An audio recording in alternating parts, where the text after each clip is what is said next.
Astaghfirullah.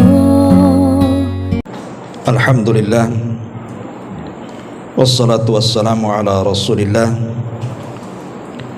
wa ala alihi wa sahbihi wa mawalah wa la hawla wa la quwata illa billahi wa ba'du. Alhamdulillah, di malam hari ini balik kita bisa duduk untuk bertalabul ilmi,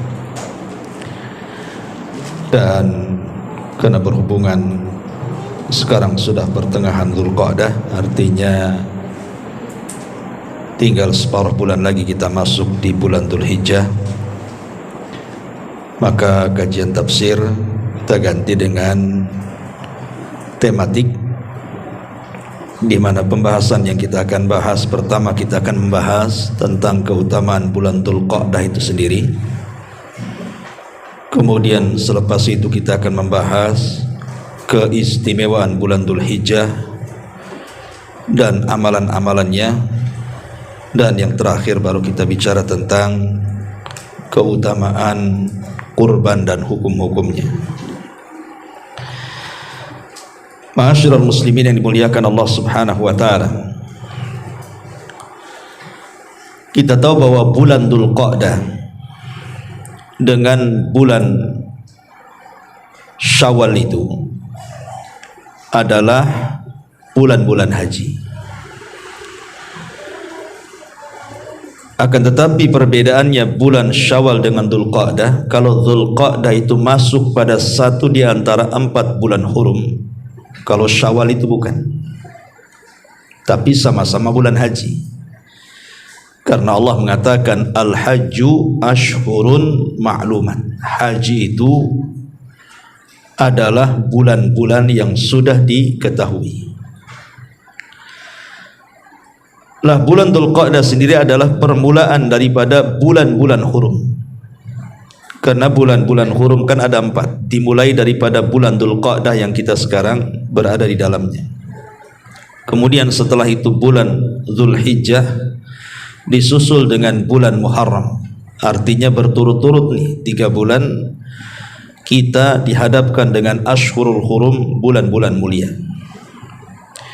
Dan yang satu terpisah, bulan Rajab, bulan di antara Jumadil Akhir dan juga Sya'ban. Dan itu tertuang dalam ayat Al-Quran di surah At-Taubah, tepatnya pada ayat 36, di mana Allah Subhanahu wa taala berfirman, inna iddatasy syuhuri indallahi 12 syahran fi kitabillah yauma khalaqas samawati wal ardh minha arba'atun hurum dzalika ad-dinul qayyim fala tadlimu fihinna anfusakum. Sesungguhnya bilangan bulan di sisi Allah Subhanahu wa taala tatkala Allah menciptakan langit dan bumi itu ada 12 bulan, dan itulah ketentuan agama Allah yang lurus. Minha arba'atun hurum, dari 12 bulan itu ada 4 bulan mulia. Kemudian Allah tutup ayatnya, fala tadlimu fihinna anfusakum, maka janganlah kalian berlaku zalim di 4 bulan suci atau mulia tersebut. Dari ayat ini sudah kita ketahui bahwa bulan Dzulqa'dah itu keutamaannya karena dia satu di antara 4 bulan yang dianggap hurum, suci dan mulia di hadapan Allah Azza wa Jalla. Makanya kenapa bulan itu disebut Dzulqa'dah? Karena orang-orang jahiliyah itu mereka yaq'uduna 'alil qital, mereka duduk-duduk tidak mau perang. Orang-orang Arab jahiliyah itu kalau datang bulan Dzulqa'dah mereka duduk-duduk. Dari kalimat qa'adah, qa'adah itu artinya duduk. Makanya karena mereka tidak mau perang, bulan itu disebut Dzulqa'dah.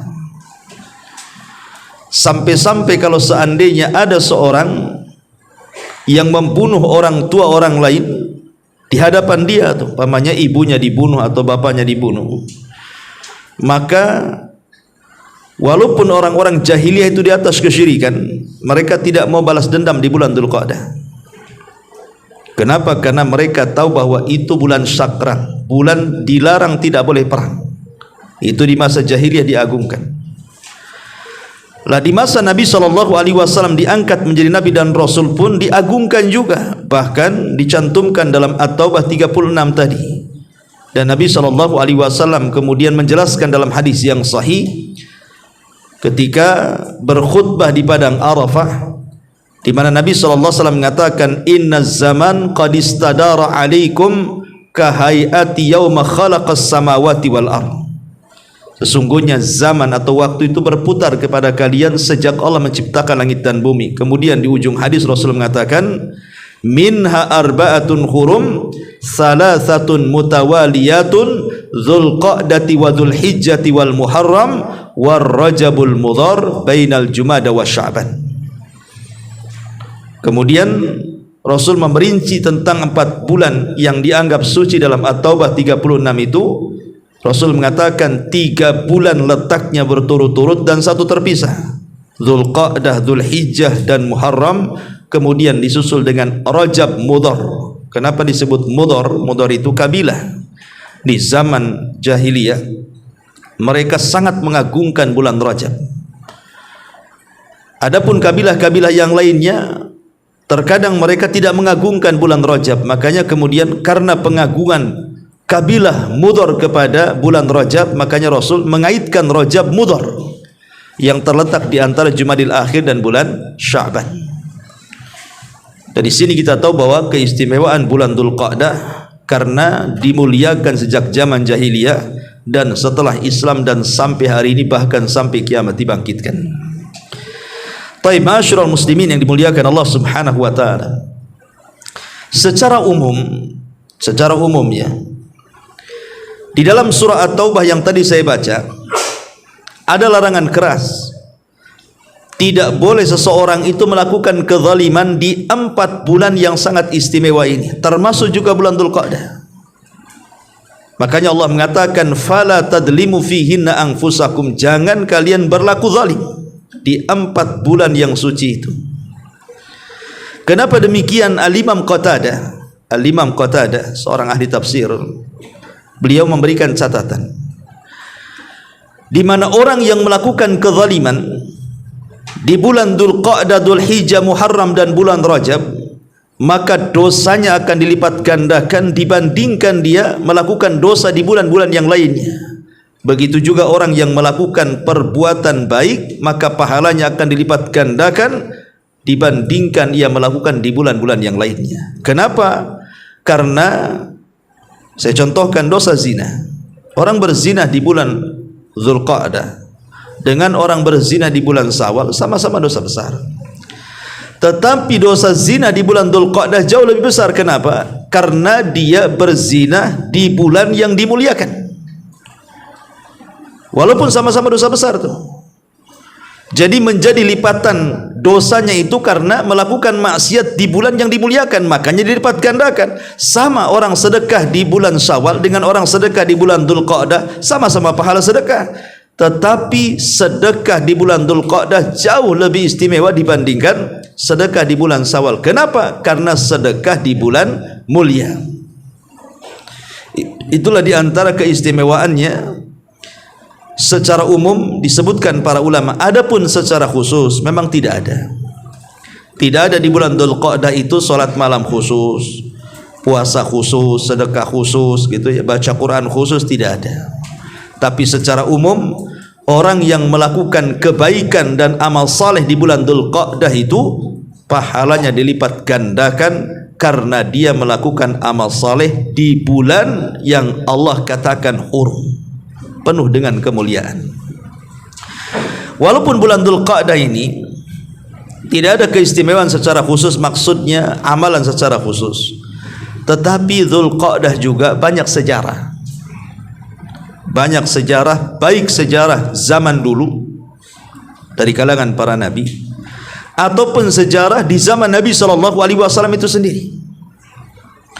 Adapun sejarah yang terjadi di bulan Dzulqa'dah bagi umat-umat terdahulu adalah satu kisah Nabi Allah Musa alaihi salatu wassalam. Saat dipanggil oleh Allah Subhanahu wa taala, hendak mendapatkan mandat Taurat. Jadi Nabi Musa ketika kemudian sampai di Ardut Tih dan tidak bisa keluar dari situ, maka Allah Subhanahu wa taala kemudian hendak memberikan undang-undang untuk diterapkan di tengah-tengah Bani Israel. Maka Musa disuruh untuk datang ke Bukit Tur, Bukit Saina, Tur Sina, yang selalu dijadikan sumpah dalam Al-Quran, wa Tur wa kitabim mastur. Berangkatlah Nabi Musa menuju Bukit Saina. Maka Nabi Musa diperintahkan untuk berpuasa selama 30 hari. Maka Musa pun kemudian berpuasa 30 hari, kemudian ditambah 10 hari lagi menjadi 40 hari. Dan itu disyaratkan dalam Al-Quran, wa wa'adna Musa 30 lailatan thumma atmamnaha bi ashrin wa tamma miqatu rabbih 40 lailatan. Dan ingatlah ketika kami berjanji kepada Musa 30 hari, kemudian kami menyuruh untuk menyempurnakannya dengan 10 hari, maka lengkaplah pertemuan Musa dengan Allah Subhanahu wa taala selama 40 hari. Ulama tafsir mengatakan bahwa 30 hari ketika Nabi Musa berpuasa itu tepat di bulan Dzulqa'dah. Jadi Musa itu berpuasa dari mulai awal bulan Dzulqa'dah sampai akhir bulan Dzulqa'dah selama 30 hari. Adapun yang 10 hari sebagai penyempurna itu 10 awal bulan Dzulhijjah. Jadi bagi umat terdahulu bulan Dzulqa'dah dan bulan Dzulhijjah itu sangat istimewa. Kenapa? Karena disitulah sejarah Taurat turun. Dan Musa berdialog langsung dengan Allah Subhanahu wa taala sehingga disematkan kepada Musa Kalimur Rahman, nabi yang berbicara langsung dengan Allah Subhanahu wa taala. Ini yang pertama. Yang kedua, kisah tentang pembangunan Ka'bah. Kisah tentang pembangunan Ka'bah, di mana Ibrahim alaihi salatu wassalam ketika menziarahi Ismail, sering saya katakan berapa kali Ibrahim ziarah dari Palestina ke Makkah? 5 kali. Salah satunya adalah ketika Nabi Ibrahim hendak membangun Ka'bah. Beliau datang dari Palestina ke Makkah setelah Ibrahim dewasa. Kemudian Ibrahim alaihi salatu wassalam meminta Ismail untuk membantu dalam rangka pembangunan Ka'bah. Maka Ismail pun kemudian mengikuti arahan ayahnya, kemudian keduanya meninggikan bangunan Ka'bah. Dan ini diisyaratkan dalam Al-Quran, wa idh yarfau Ibrahimul qawa'ida wa Ismail. Dan ingatlah ketika Ibrahim meninggikan pondasi Ka'bah dan juga Ismail. Akhirnya kemudian kita tahu bahwa Ibrahim ini bukan yang mengasas Ka'bah, tidak, karena sudah ada pondasinya. Beliau hanya meninggikan saja karena pondasinya sudah ada. Karena ada khilaf di antara ulama siapa yang pertama kali membangun Ka'bah. Yang mengatakan malaikat, kemudian roboh, kemudian dibangun Adam, kemudian roboh lagi dibangun Syith, kemudian roboh lagi dibangun berikutnya sampai kepada masa Ibrahim alaihi salatu wassalam. Jadi Ibrahim itu bukan membangun dari awal tetapi meninggikan Ka'bah bersama putranya, dan itu terjadi di bulan Dzulqa'dah. Ini kutipan dari sejarah lama. Tapi kalau kita melihat sejarah Nabi SAW, banyak juga peristiwa yang terjadi di bulan Dzulqa'dah itu. Di antaranya yang pertama adalah wafatnya Abu Talib, ammun Nabi SAW. Jadi wafatnya Abu Talib terjadi di bulan Dzulqa'dah. Dan kita tahu bahwa Abu Talib adalah paman Rasul yang sangat dicintai Rasul dan sangat mencintai Rasul. Sehingga Allah Subhanahu wa taala katakan ketika wafatnya Abu Talib, innaka la tahdi man ahbabta walakinallaha yahdi man yasha. Wahai Muhammad, engkau tidak bisa memberikan hidayah kepada orang yang kau cintai, tapi Allah lah yang akan memberikan hidayah kepada siapa yang dikehendaki. Kenapa Allah turunkan ayat ini? Karena Abu Talib sampai detik menghembuskan nyawanya tidak mengucapkan kalimat la ilaha illallah, padahal Rasul mentalkinnya dan mengatakan kul ya ammi kalimatu la ilaha illallah kalimatun uhajubika indallah. Wahai pamanku, ucapkan kalimat la ilaha illallah, Dengan kalimat itu aku akan berhujah di hadapan Allah. Tapi sampai menghembus nyawa terakhir, Abu Talib tidak kunjung mengucapkan kalimat itu, sehingga sepakat ahli sunnah kecuali orang Syiah bahwa Abu Talib itu mati kafir. Maka Nabi SAW sedih dengan kematiannya, berdoa kepada Allah agar Allah mengampuni dosa-dosanya. Tetapi Allah turunkan ayat, maka lin nabi an yastaghfiru lil musyrikina walau kanu ulil qurba. Tidak boleh dan tidak layak bagi seorang nabi memintakan ampun kepada orang-orang musyrik yang sudah meninggal walaupun mereka kerabat dekat. Dari sini Allah mengatakan, innaka la tahdi man ahbabta walakinallaha yahdi man yasha. Wahai Muhammad, engkau tidak bisa memberikan hidayah kepada orang yang kau cintai, tetapi Allah lah yang berikan hidayah kepada siapa yang kehendaki. Dari sini menunjukkan bahwa ada faedah bahwa mawaddah, meletakkan loyalitas, meletakkan kecintaan itu boleh juga diberikan kepada orang kafir, kan? Karena meletakkan kecintaan kepada manusia itu ada dua. Ada yang dasarnya iman, akidah dan agama, maka tidak boleh diletakkan kecintaan yang seperti ini kecuali kepada orang yang beriman. Itulah yang disebut dengan wala wal bara. Tetapi kalau kecintaannya itu hanya sekedar tabiat, hubungan anak dengan orang tua, atau kecintaan karena hubungan berkawan, ya, dan tidak membahayakan agama, maka tidak mengapa. Buktinya Nabi SAW sangat mencintai Abu Talib, sementara Abu Talib kafir, kan? Berarti boleh mencintai orang kafir selama bukan asasnya iman, takwa dan agama, dan tidak membahayakan agama. Makanya kenapa dalam Islam boleh orang laki-laki dari kalangan kaum muslimin menikah dengan wanita dari kalangan ahli kitab, dan menikah itu tidak mungkin kalau tidak ada kasih sayang, kan? Masa orang menikah di atas kebencian? Nggak mungkin lah orang menikah itu pasti di atas kecintaan. Dibolehkan dalam Islam. Yang penting laki-lakinya dari Islam, wanitanya dari ahli kitab. Dibolehkan. Dan menikah sekali lagi dasarnya di atas kecintaan. Tapi kalau meletakkan kecintaan, loyalitas kita kepada orang kafir membahayakan agama kita, tidak boleh. La tajidu qauman yu'minuna billahi wal yaumil akhir yuwaduna man hadallaha wa rasulah. Engkau tidak akan dapat sebuah kaum yang sangat beriman kepada Allah dan hari akhir, mereka berkasih sayang dengan musuh-musuh Allah dan musuh Rasulnya, mustahil. Ya. Jadi larangan kita meletakkan cinta atau loyalitas kecintaan kita kepada orang kafir itu manakala berkaitan dengan iman, dengan takwa, dengan agama, dengan akidah, dan membahayakan kaum muslimin. Kalau membahayakan kaum muslimin tidak boleh. Tapi kalau tidak membahayakan dan bukan karena agama, maka tidak mengapa, kecintaan tabiat itu. Baik, ma'asyiral muslimin yang dimuliakan Allah Azza wa Jalla, ini yang ketiga. Yang keempat, Nabi SAW pernah mengutus Mu'adz ibn Jabal dan Abi Musa al-Ash'ari radhiyallahu an untuk berdakwah ke Yaman, dan keduanya dikenal ahlul qadha. Jadi Rasul kalau ngutus orang tidak ngutus sembarang orang, ya, ngutus khuruj gitu ya, untuk dakwah di luar itu tidak sembarang orang disuruh dakwah di luar, enggak. Tapi Nabi SAW memerintahkan Mu'adz yang dikenal dengan alimun bi halali wa haram, yang paling alim dengan halal dan haram, dan Abi Musa orang yang cerdas, ya, yang memang dipakar sekali dalam Al-Quran, yang diambil oleh Rasul, rekomendasinya mengambil Quran dari Abi Musa al-Ash'ari dan disejajarkan suaranya dengan suara Ali Daud.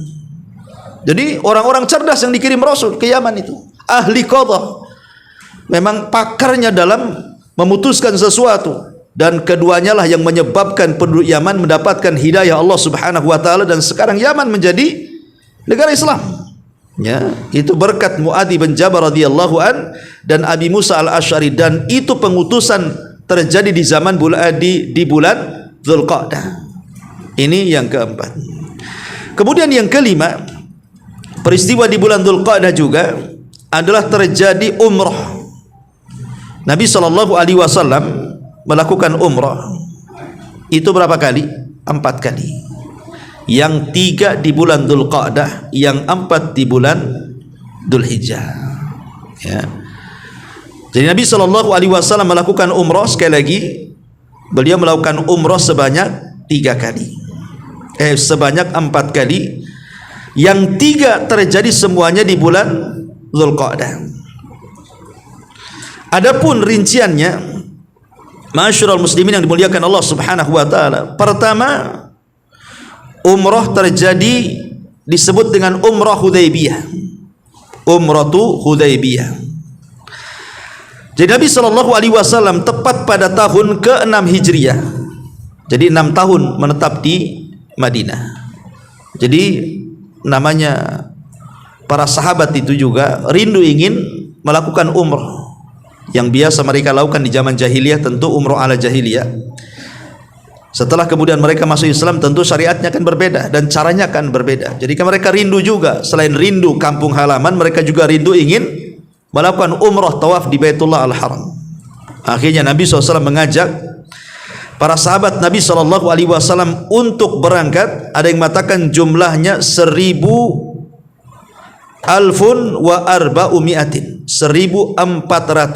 sahabat Nabi. Jadi cukup banyak gitu ya, 1.400 berangkat bertolak dari kota Madinah menuju Mekah. Tetapi sampai di perbatasan Mekah, di perbatasan negeri yang disebut dengan Hududul Haram gitu ya. Jadi batasan tanah haram sampai di mana? Tiba-tiba mereka dicegah, tidak boleh masuk. Tidak boleh masuk, umrah pun tidak boleh. Kalau mereka sampai menginjakkan kaki di tanah haram, maka terjadi perang. Mereka akan dibantai. Akhirnya kemudian Nabi SAW berusaha untuk berdamai dengan orang-orang Mekah ini, bahwa kedatangan mereka bukan untuk perang, hanya untuk umrah saja. Maka diutuslah Utsman bin Affan radhiyallahu anhu.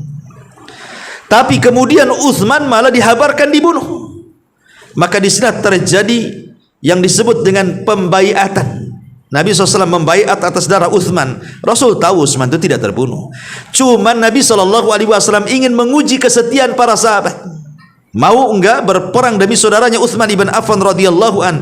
Dari sini Allah Subhanahu wa taala puji orang-orang berbaiat di bawah pohon itu dengan menurunkan suratul Fath ayat ke-18, laqad radiyallahu 'anil mu'minin id yubayyi'unaka tahta asy-syajar fa'alima ma fi qulubihim fa'anzalas sakinata 'alaihim.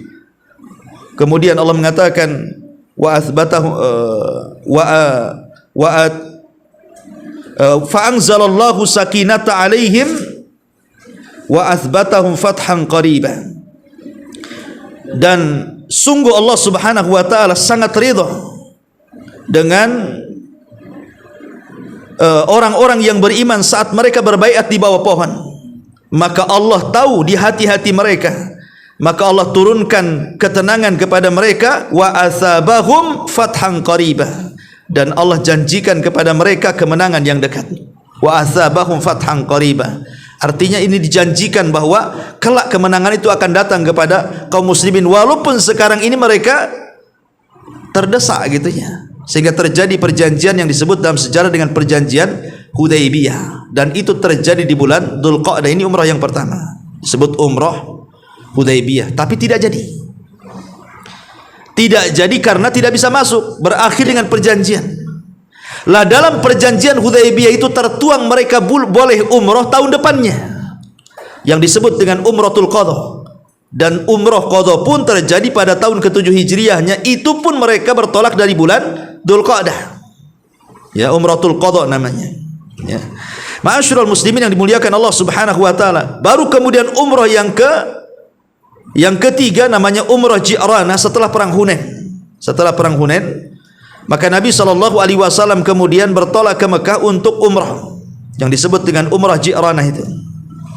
Dan itu terjadi di bulan Dzulqa'dah. Adapun yang keempat, umrah yang disertakan dengan haji, itu terjadi di bulan Dzulhijjah. Berarti 3 kali umrah terjadi di bulan Dzulqa'dah. Dan itu terjadi di bulan Dzulqa'dah. Artinya inilah juga di antara sejarah yang terjadi di bulan Dzulqa'dah, umrahnya Nabi SAW. Ini yang kelima. Kemudian yang keenam, peristiwa yang keenam yang terjadi di bulan Dzulqa'dah, ya, disebutkan juga Nabi SAW menikah dengan Zainab bintu Jahsin. Zainab bintu Jahsin, dan kita tahu bahwa Zainab bintu Jahsin ini adalah istri daripada anak angkat Nabi kan, Zaid ibn Harithah. Jadi Zaid ibn Harithah menikah dengan Zainab bintu Jahsin. Karena ya namanya Zaid itu mantan budak yang dimerdekakan Rasul. Kemudian Zainab ini anak bangsawan, tentu tidak sekufu, akhirnya banyak masalah. Makanya penting dalam mencari jodoh itu harus sekufu. Sekufu itu ya minimal imbang-imbang, kalaupun tidak imbang ya jangan jauh-jauh lah. Antum lulus SD pun tidak, istri antum pula S1, nah itu kan nggak sekufu namanya. Antum dibodoh-bodohi lah nanti. Minimalnya antum tidak sekolah, istri lulus SD, nah itu kan agak sebanding lah kan itu. Nah, jangan pula lulus SMP nikah pula dengan profesor kan itu ya. Nah, itu maksudnya sebenarnya tidak ada masalah. Cuman Syekh bin Baz rahimahullah taala mengarahkan kalau mencari jodoh itu kalau bisa sekufu. Baik secara ekonomi, secara kecerdasan dan begitu seterusnya. Supaya seimbang maksudnya. Bukan berarti yang tidak sekufu tidak boleh, tidak sah, tidak. Ya maksudnya supaya ada keharmonisan di situ. Lah akhirnya karena tidak sekufu, akhirnya banyak bertengkar. Lah dari situ Allah Subhanahu wa taala perintahkan kepada siapa? Kepada masih bagus ini.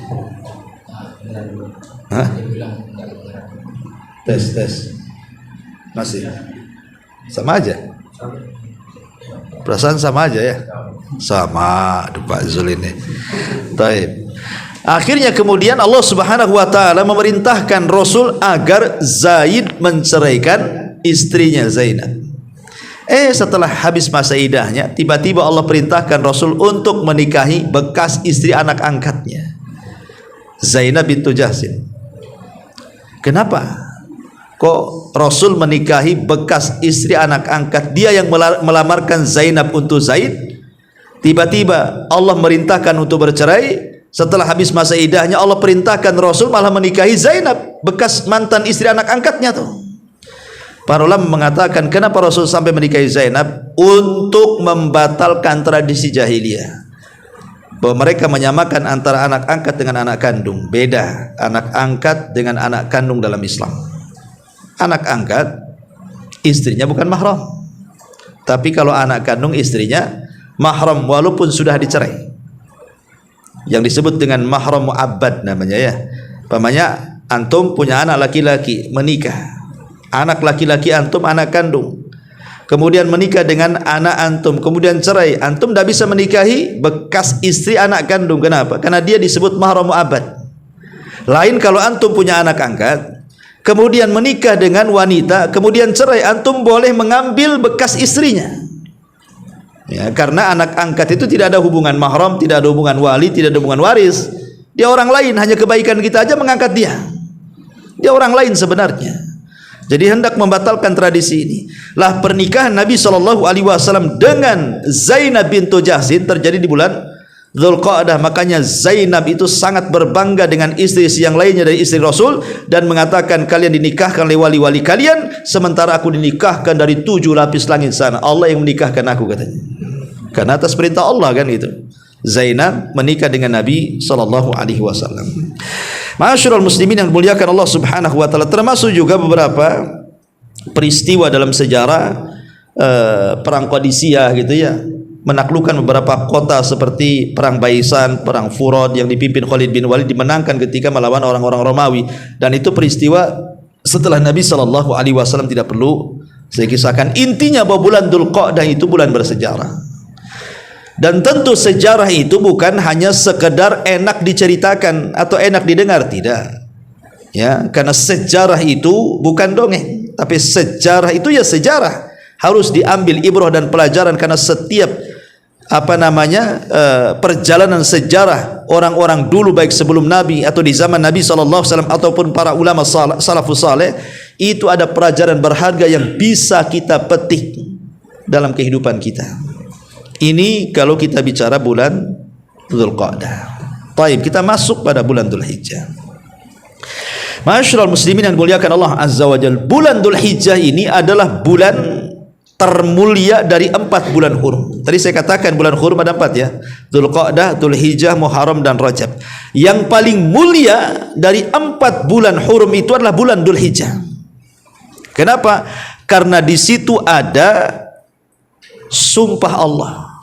dalam surah Al-Fajr, wal fajri walayalin ashri. Di situ ada layalin ashri, 10 hari yang Allah jadikan sumpah, yang menurut ahli tafsir ada yang mentafsirkan 10 awal bulan Dzulhijjah, ada yang mentafsirkan 10 akhir bulan Ramadan. Kalimat walayalin ashri di situ ada yang mentafsirkan 10 awal bulan Dzulhijjah, ada yang mentafsirkan 10 akhir bulan Ramadan. Lalu apa bedanya dan apa keistimewaannya?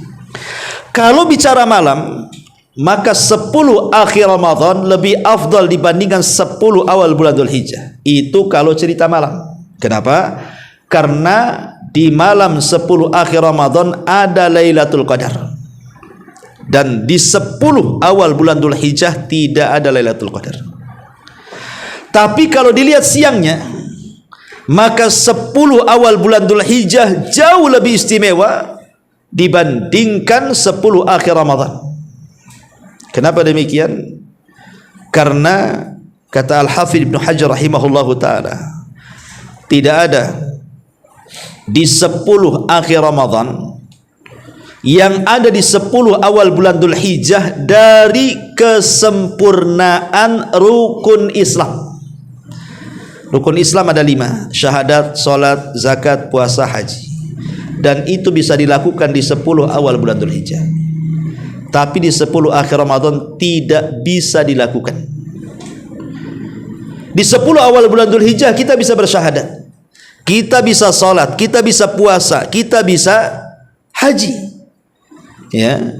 Jadi kita bisa syahadat, salat, zakat, puasa, haji, bisa semua dilakukan di bulan Dzulhijjah, di 10 awal bulan Dzulhijjah.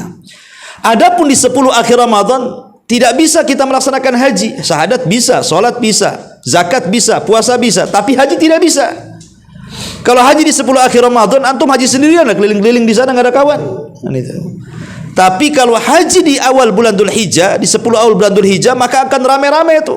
Dan haji itu dimulai dari hari tarwiyah pada tanggal 8 Dzulhijjah bertolaknya, 8, 9, 10, 11, 12, 13, berakhir di 13 Dzulhijjah atau di akhir hari tasyrik. Jadi haji itu 6 hari saja. 8, 9, 10, 11, 12, 13. Ada yang sampai tanggal 12 saja 5 hari, ada yang sampai 6 hari. Jadi haji itu bisa 5 hari, bisa 6 hari. Dimulai dari 8 sampai tanggal 13, dan itu ada di bulan Dzulhijjah. Makanya kata Al-Hafidz Ibnu Hajar, inilah yang menjadikan kemudian bulan Dzulhijjah itu terutama 10 awalnya sangat istimewa melebihi 10 akhir Ramadan. Karena disitulah seseorang bisa menyempurnakan rukun Islam yang tidak bisa disempurnakan di bulan Ramadan. Luar biasa, ya. Dan ingat, harusnya seorang muslim menyambut bulan Dzulhijjah ini dengan penuh kebahagiaan. Masa kita menyambut Agustusan saja dengan gegap gempitanya luar biasa gitu ya. Setiap RT mempersiapkan bendera, umbul-umbul, macam-macam itu. Ya, sampai pawainya, sampai karnavalnya, wah, semua disiapkan itu untuk kemerdekaan negeri kita. Kemudian juga kalau ada pekan olahraga, ntar lagi nih ada bola ini, ada bola dunia datang ke negeri kita. Udah ramai itu kan, dipersiapkan tuh anggarannya, lapangannya, tiketnya, macam-macam. Coba bayangkan, ini urusan dunia ya kawan. Kok bisa disiapkan sedemikian rupa? Lah sementara bulan Dzulhijjah ini bulan yang sangat mulia, dari 4 bulan yang sangat mulia. Kalau di bulan Ramadan kita mempersiapkan, terkadang mungkin sebulan sebelumnya, bulan Sya'ban itu kita sudah siapkan dengan kajian-kajian Ramadan, dengan persiapan Ramadan. Kenapa kita tidak persiapkan juga di bulan Dzulhijjah ini? Padahal Nabi SAW dengan tegas mengatakan, ma min ayyamin al-amalus salihu ahabbu ilallah min hadhil ayyamil ashri. Tidak ada hari-hari yang amal saleh di dalamnya lebih dicintai Allah Subhanahu wa taala melebihi amal saleh yang dilakukan di 10 awal bulan Dzulhijjah. Sampai-sampai sahabat mengatakan, ya Rasulullah, walal jihadu fi sabilillah. Rasul, sebandingkah pahala dengan jihad? Kenapa mereka membandingkan dengan jihad? Karena di mata para sahabat tidak ada amalan yang lebih mulia melebihi jihad. Sampai-sampai Rasul mengatakan, sanamul Islam, puncak daripada Islam itu adalah jihad fi sabilillah. Sehingga itulah yang dipandang paling tinggi amalannya adalah jihad. Sehingga Rasul mengatakan, samakah amalan orang yang beramal di 10 awal bulan Dzul Hijjah itu dengan pahala jihad? Kata sahabat. Kata Rasul, tidak, masih besaran pahala orang yang beramal di 10 awal bulan Dzul Hijjah. Kecuali, kata Rasul, kecuali kalau yang berjihad ini kharaja binafsihi wa malihi walam yarji' min dzalika bi syai'in.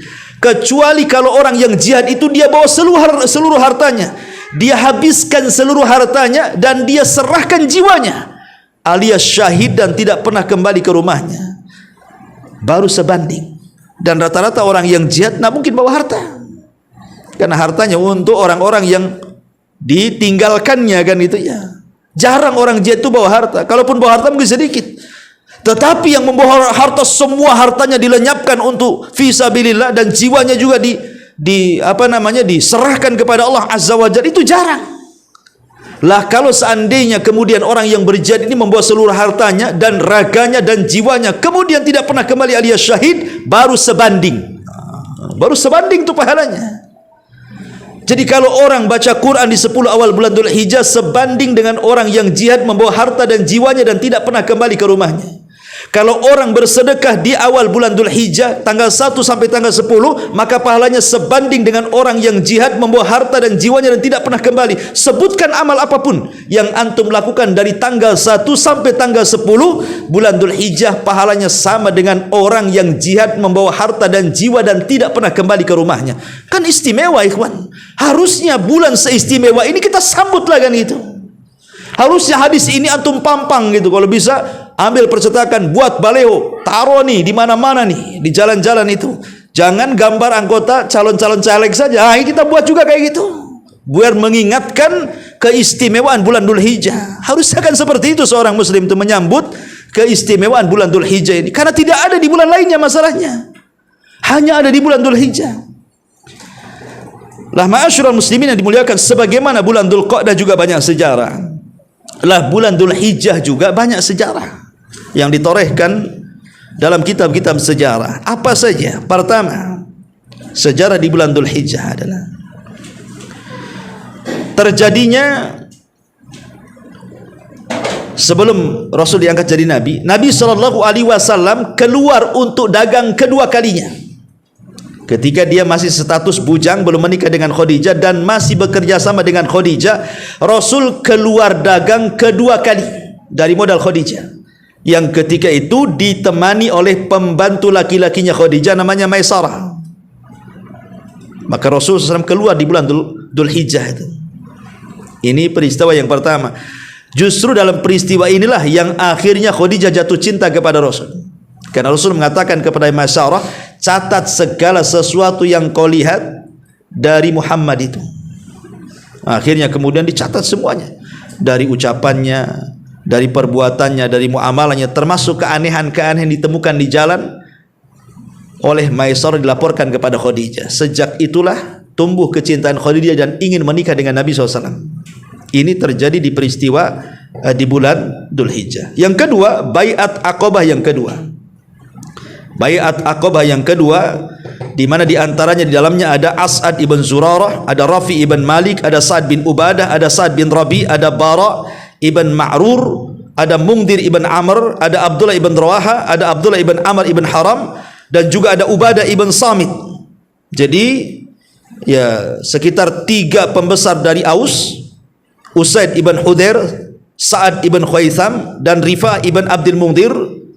Ini dia dari Aus, dan selebihnya yang saya sebutkan tadi semua dari Khazraj. Ini pembesar-pembesar Ansor semua yang datang nih. Aqabah yang kedua ini, Bai'at Aqabah yang kedua ini. Di antaranya 2 pemimpinnya datang, Sa'ad bin Ubadah dan Sa'ad bin Rabi. Itu 2 pemimpin tuh. Satu dari Aus, satu dari Khazraj. Dua-duanya datang. Ubadah bin Samit, orang yang pakar Quran, semua datang. Dan itu terjadi pembaiatan Aqabah yang kedua di bulan Dzulhijjah. Ya. Kemudian juga lahirnya Ibrahim, putra Maria Kibtiyah. Dan itu anak laki-laki terakhir Rasul yang lahir, karena Qasim dan juga Abdullah meninggal sebelumnya kan. Maka lahirlah Ibrahim, putra Maria Kibtiyah. Tapi sayang juga tidak lama hidupnya kan, hanya 1 tahun 8 bulan saja. Kemudian meninggal dunia. Dan Rasul sangat sedih dengan kematiannya. Dan saat kematiannya terjadi gerhana matahari total. Saat wafatnya Ibrahim terjadi gerhana matahari total, sehingga orang-orang mengira jangan-jangan gerhana itu karena kematian putra Nabi. Maka Rasul berceramah di hadapan manusia, gerhana ini bukan karena kematian, bukan pula karena kelahiran, tapi gerhana ini adalah tanda-tanda kuasa Allah. Allah sengaja datangkan untuk menakut-nakuti hamba-hambanya. Jadi kelahiran Ibrahim terjadi di bulan Dzulhijjah, termasuk juga Hajjatul Wada, haji perpisahan, haji yang awal dan akhir Rasul, dan tidak pernah haji setelahnya karena setelahnya Rasul meninggal. Banyak pelajaran yang luar biasa dalam Hajjatul Wada ini, dari wasiat-wasiat Rasul sallallahu alaihi wasallam untuk kehidupan kita, dunia kita dan akhirat kita.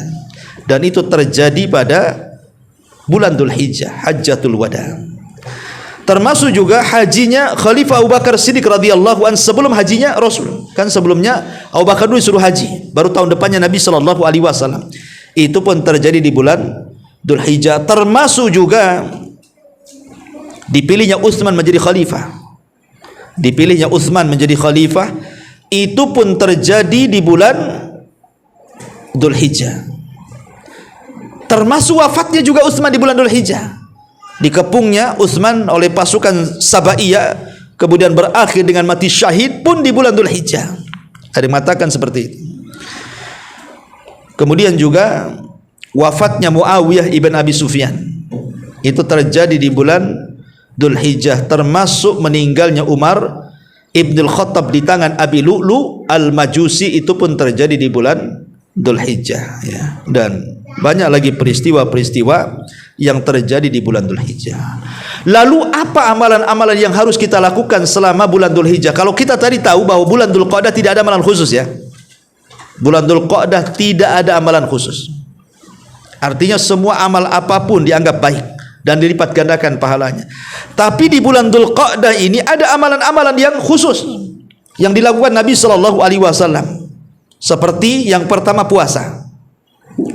Di situ ada puasa Arafah. Ada puasa Arafah, di mana Nabi sallallahu alaihi wasallam menganggap puasa Arafah itu adalah puasa yang memiliki pahala luar biasa, bisa menghapuskan dosa kita. Tetapi puasa Arafah itu bagi yang tidak wukuf. Ingat ya, kalau yang wukuf ya tidak puasa, maksudnya yang haji. Maksudnya puasa itu yang di luar orang wukuf, seperti kita ini yang tidak haji, disunahkan puasa Arafah pada tanggal berapa? Tanggal 9 bulan Dzulhijjah. Lalu pertanyaannya, boleh nggak seseorang itu berpuasa mulai tanggal 1 sampai tanggal 9, karena tanggal 10 sudah Idul Adha? Tidak boleh seseorang berpuasa pada hari raya. Hari raya itu tempat makan dan minum, termasuk juga hari tasyrik tidak boleh puasa. Walaupun hari yang ke-13 bertepatan dengan Ayyamul Bid tidak boleh puasa. Tapi pertanyaannya, boleh nggak kita puasa mulai tanggal 1 Dzulhijjah, tanggal 2, tanggal 3 sampai tanggal 8 pemanya? Karena tanggal 9-nya sudah puasa Arafah. Ya. Ini yang menjadi polemik para ulama. Karena ada dua riwayat. Pertama, riwayat Aisyah radhiyallahu anha yang mengatakan, "Ma ra'aitu Rasul sallallahu alaihi wasallam shaiman fil asri qat." Aku tidak pernah melihat Rasul berpuasa di 10 awal bulan Dzulhijjah sedikit pun, kata Aisyah. Aisyah mengingkari, tidak ada puasa dari tanggal 1 sampai tanggal 8, kecuali tanggal 9 karena ada Arafah gitu ya. Tetapi masalahnya di sana ada hadis Hafsah bintu Umar, salah satu istri Nabi juga. Aisyah istri Nabi, Hafsah juga istri Nabi ya. Justru meriwayatkan dengan riwayat terbalik. Jadi kalau Aisyah radhiyallahu anha mengingkari Rasulullah SAW pernah puasa di 10 awal bulan Dzulhijjah, kalau Hafsah justru mengatakan Rasul berpuasa selama 10 hari di bulan Dzulhijjah itu. Yang satu mengingkari, yang satu menetapkan. Dua-duanya istri Nabi. Aisyah istri Nabi, Hafsah juga istri Nabi. Lalu mana yang benar ini? Karena dua-dua riwayat ini sahih. Maka ulama berusaha menjama. Karena bagaimanapun dalam ilmu hadis ada kaidah yang mengatakan jam'u baina adillataini aula min tarki ahadihima. Menggabungkan dua dalil itu lebih utama dibandingkan meninggalkan salah satunya. Karena dua-duanya dari Nabi masalahnya. Ya.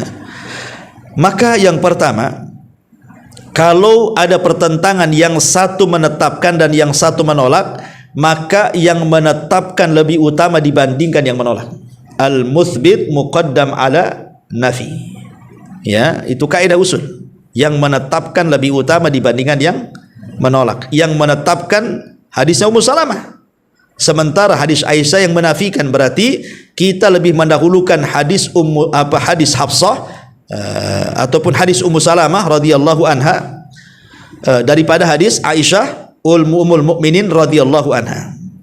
Kemudian yang kedua, alasannya bahwa boleh jadi Nabi SAW tidak berpuasa di 10 awal bulan Dzulhijjah, artinya puasa secara penuh, itu karena takut diwajibkan. Tapi sebenarnya disyariatkan berpuasa, cuman karena takut diwajibkan sehingga Rasul hanya berpuasa sebagian dan meninggalkan sebagian hari. Boleh jadi di rumah Aisyah dia tidak puasa, di rumah Ummu Salamah dia berpuasa kan gitu. Akhirnya kemudian ulama menyimpulkan berarti Rasul tidak puasa penuh, kadang puasa kadang tidak. Tetapi sebagian ulama mengatakan boleh puasa pada tanggal 1 sampai tanggal 9 itu. Kenapa? Karena meninggalkan Rasul sebagian puasa itu karena takutnya diwajibkan. Sebagaimana kenapa sholat tarawih berjamaah Rasul cuma 3 hari dan tidak 1 bulan, tapi di zaman Umar 1 bulan, karena dikhawatirkan tarawih wajib masalahnya. Begitu juga ini masalah puasa. Rasul hanya puasa sebagian, meninggalkan sebagian. Berpuasa sebagian mengambil hadis dari Hafsah atau Ummu Salamah, sementara tidak berpuasa karena mengambil hadis Aisyah kan begitu.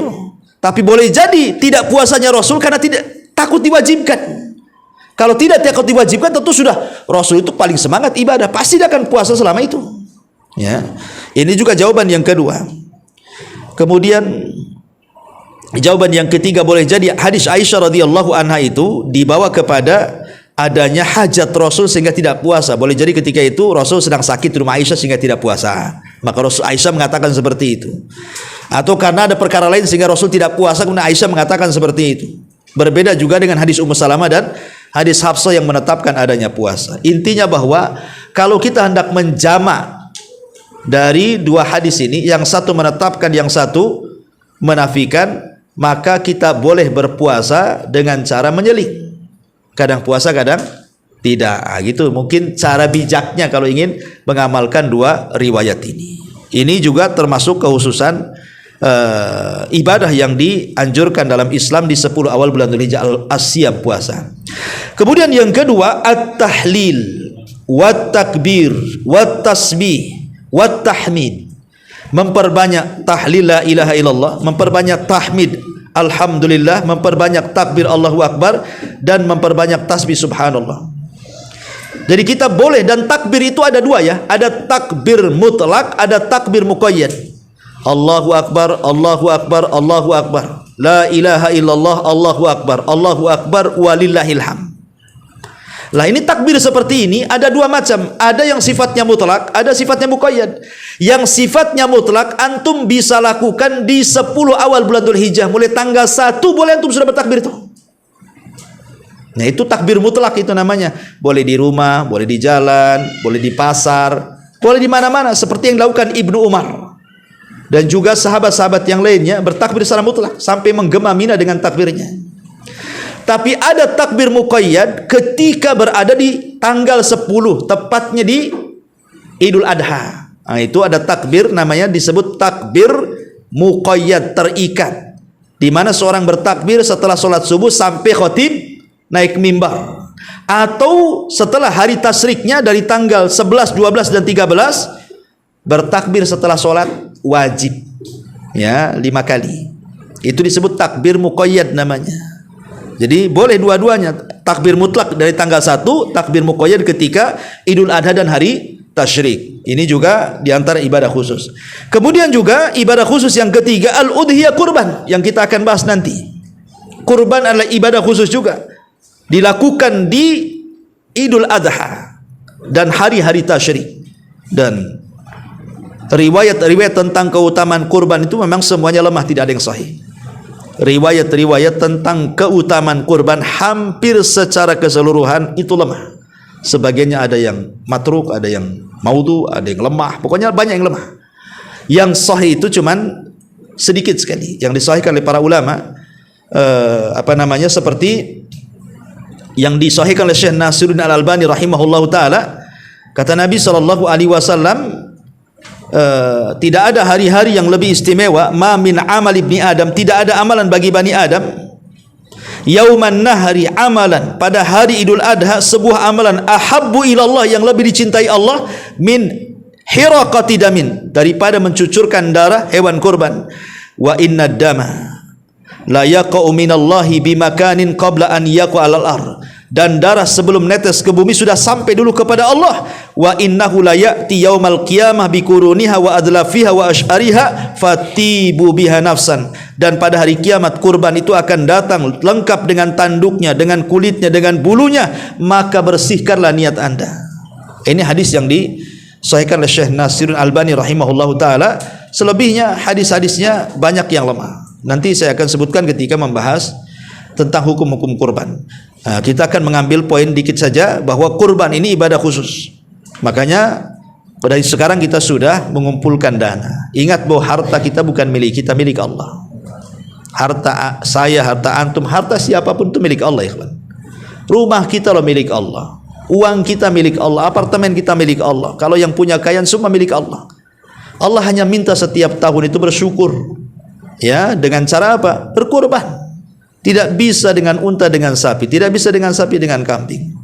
Ya, hanya itu saja keinginan Allah Subhanahu wa taala, karena korban itu bukan seumur hidup satu kali, tapi setiap tahun kewajibannya. Maka bersyukurlah bagi orang-orang yang diberikan kekayaan, berkorbanlah. Itu bentuk syukur kita kepada Allah Subhanahu wa taala. Termasuk juga ibadah haji, itu ibadah khusus di bulan Dzul Hijjah. Di sana ada hari Tarwiyah, ada hari Arafah, dan hari-hari yang banyak dalam pelaksanaan ibadah haji itu yang nanti banyak keistimewaan kalau dijelaskan. Seperti hari Arafah saja, bagaimana Rasul mengatakan tidak ada setan itu direndahkan, dihinakan melebihi dua waktu. Pertama hari Arafah, dan kedua perang Badar. Itu betul-betul setan dihinakan di situ. Perang Badar setan dihinakan. Kenapa? Karena malaikat turun. Makanya orang yang menjelma setan, menjelma Syekhun Najd, akhirnya lari. Ya, dan mengatakan kepada orang-orang Quraisy, inni bari'um minkum, saya berlepas diri dari kalian. Kenapa? Karena takut malaikat. 5.000 malaikat dipimpin Jibril turun di perang Badar itu. Setan terhina. Yang kedua pada hari Arafah. Karena pada hari Arafah semua orang berdoa minta ampun kepada Allah, dan Allah turunkan rahmat dan para malaikat turun, sehingga setan merasa terhina di hari Arafah ini. Dan banyak keistimewaan hari Arafah. Ini saja ikhwatu fillah muliakan Allah Subhanahu wa taala tentang keistimewaan bulan Dzul Qa'dah dan bulan Dzul Hijjah. Adapun hukum-hukum seputar udhiyah, kurban, insyaallah kita akan lanjutkan di minggu depan. Baik, sebelum saya tutup, kalau ada yang bertanya silakan. Kalau bermaksiat di bulan Qa'dah atau Hijrah gimana? Karena kalian kalau bulan apa kan berlibat, kalau maksiatnya gimana? Apakah berlibat? Ya, bulan Dzul Qa'dah, iya. Bulan Dzul Qa'dah kan Asyhurul Hurum. Bulan di mana orang diharamkan melakukan maksiat. Karena Dzul Qa'dah bagian Asyhurul Hurum, maka orang bermaksiat di bulan Dzul Qa'dah, di bulan sekarang ini, dilipat gandakan pahalanya, dosanya. Sebagaimana antum beramal soleh di bulan ini, dilipat gandakan pahalanya. Dan itu mengambil perkataan Imam Qatadah, seorang ahli tafsir. Dan itu salah satu keistimewaan bulan Dzul Qa'dah di situ. Siapa yang beramal Allah lipat gandakan pahalanya, siapa yang berdosa Allah lipat gandakan dosanya. Maka kata Allah, fala tadlimu fihinna anfusakum, jangan melakukan kezaliman, dan sezalim-zalimnya kezaliman adalah kesyirikan.